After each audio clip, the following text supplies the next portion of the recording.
جب بھی آپ سنیں یہ فنڈامنٹلسٹ، بنیاد پرست، آپ کے ذہن میں فوراً آ جائے گا مسلمان۔ یہ لفظ کا ایجاد کیا تھا، وجود میں آیا عیسائی کی وجہ سے، لیکن اب یہ لفظ استعمال کیا جاتا ہے مسلمانوں کے لیے۔ جب بھی آپ کوئی مسلمان کا نام سنیں گے، آپ کے دماغ میں فوراً آ جائے گا کہ وہ بنیاد پرست ہے، وہ شدت پرست ہے۔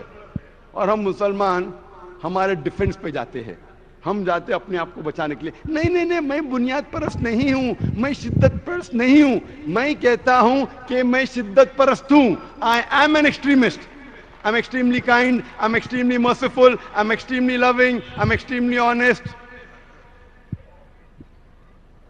میں کہتا ہوں کہ میں شدت پرست ہوں، میں شدت سے رحم کرتا ہوں، میں شدت سے پیار کرتا ہوں، میں شدت سے دیا کرتا ہوں، میں شدت سے عدل کرتا ہوں، میں شدت پرست ہوں۔ میں یہ جاننا چاہتا ہوں کہ یہ شدت پرستی انسانیت کے لیے کیوں بری ہے؟ میں صحیح دشا میں شدت پرست ہوں، غلط طرف شدت پرستی انسانیت کے لیے بری بات ہے۔ لیکن قرآن مجید میں لکھا ہے کہ آپ کو شدت کے ساتھ دیا کرنا چاہیے، شدت کے ساتھ پیار کرنا چاہیے، شدت کے ساتھ رحم کرنا چاہیے۔ جب عدل کرے تو شدت کے ساتھ کرو، یہ مت کہو کہ اگر میرا فائدہ ہے تو میں عدل کروں گا، نقصان ہے تو عدل نہیں کروں گا۔ شدت سے عدل کرنا ہر مسلمان کے لیے فرض ہے۔ ہم مسلمان اکثر ڈر جاتے ہیں، ہم مسلمان ڈیفنس کے لیے جاتے ہیں، اپنے بچاؤ کے لیے، اور ہمارے قرآن کا پیغام بھول جاتے ہیں۔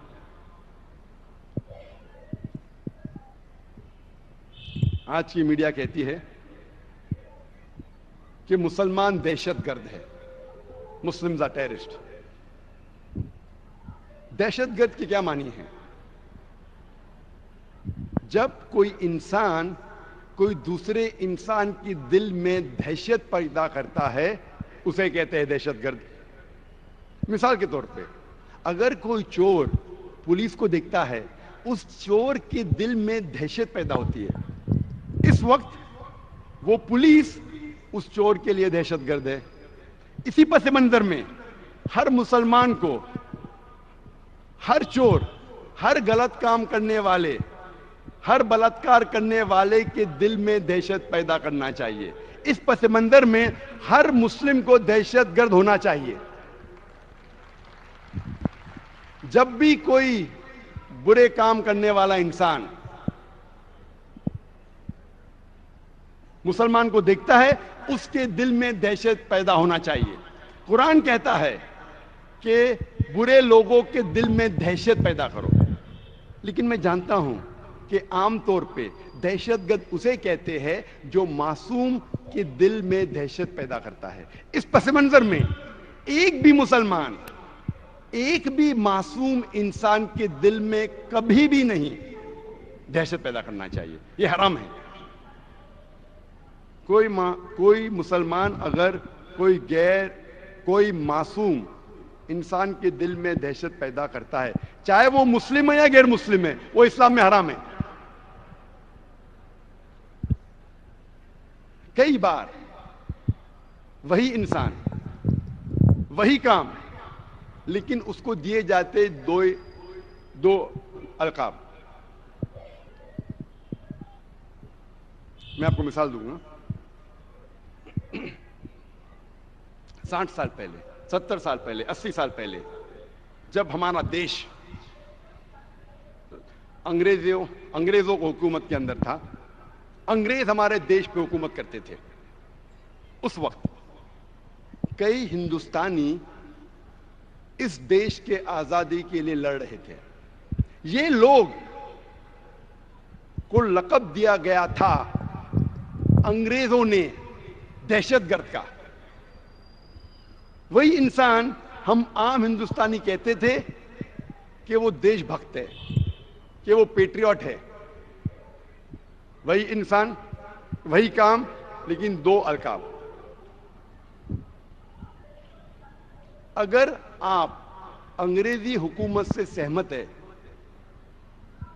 کہ ان کے نظریے سے سہمت ہے کہ ان کو حق تھا ہندوستان پہ حکم کرنے کا, تو آپ بے شک ان لوگوں کو کہیں گے کہ اے دہشت گرد ہے. لیکن اگر آپ عام ہندوستانی کے نظریے سے سہمت ہے کہ انگریز ہندوستان میں تجارت کرنے کے لیے آئے تھے, انہیں ہم پہ حکم کرنے کا کوئی حق نہیں, تو آپ انہیں کہیں گے کہ یہ دہشت گرد نہیں ہے, دیش کی آزادی کے لیے لڑ رہے ہیں. وہی انسان, وہی کام, لیکن دو القاب. اسی لیے لقب دینے کے پہلے آپ کو یہ تحقیق کرنے پڑے گا کہ کس وجہ کے لیے وہ جد و جہد کر رہے ہیں یا کس وجہ کے لیے لڑ رہے ہیں. میں آپ کو اور ایک مثال دوں گا. سن 1875 میں 1875 میں امریکن ریولوشن تھا. انگریز یو ایس اے پر حکم کر رہے تھے اور کئی لوگ امریکہ کے اپنے دیش کی آزادی کے لیے لڑ رہے تھے, اور یہ انگریز انہیں کہتے تھے دہشت گرد. اور اس وقت یہ انگریز کہتی تھی کہ دنیا کا سب سے بڑا دہشت گرد ہے جارج واشنگٹن. جب یو ایس اے کو آزادی ملتی ہے, وہی نمبر 1 دہشت گرد, سب سے بڑا دہشت گرد دنیا کا جارج واشنگٹن, وہ بن جاتا ہے یو ایس اے کا پریزیڈنٹ. آپ سوچ سکتے, دنیا کا سب سے بڑا دہشت گرد بنتا ہے یو ایس اے کا پریزیڈنٹ. اس سے ہمیں یہ اندازہ ہوتا ہے کہ جو بھی طاقتور ہے, وہ جو بھی لقب دیتا ہے وہ انسان کو, چاہے صحیح یا غلط ہے, وہ لقب اسے چپک جاتا ہے اور دنیا اسے ماننے لگتی ہے. یہ اسلام کا اصول نہیں ہے. اسلام کا اصول یہ ہے کہ اللہ تعالیٰ فرماتے سورہ حجرات میں, سورہ نمبر 49 آیت نمبر 6 میں, کہ جب بھی آپ کے پاس کوئی پیغام آتا ہے, کوئی علم حاصل کرتے ہیں آپ, اس کی تحقیق کرو دوسرے تک پہنچانے کے پہلے. لیکن آج کی تاریخ میں جو بھی طاقتور لقب دیتا ہے, دنیا اسے مان لیتی ہے. میں آپ کو اور ایک مثال دوں گا.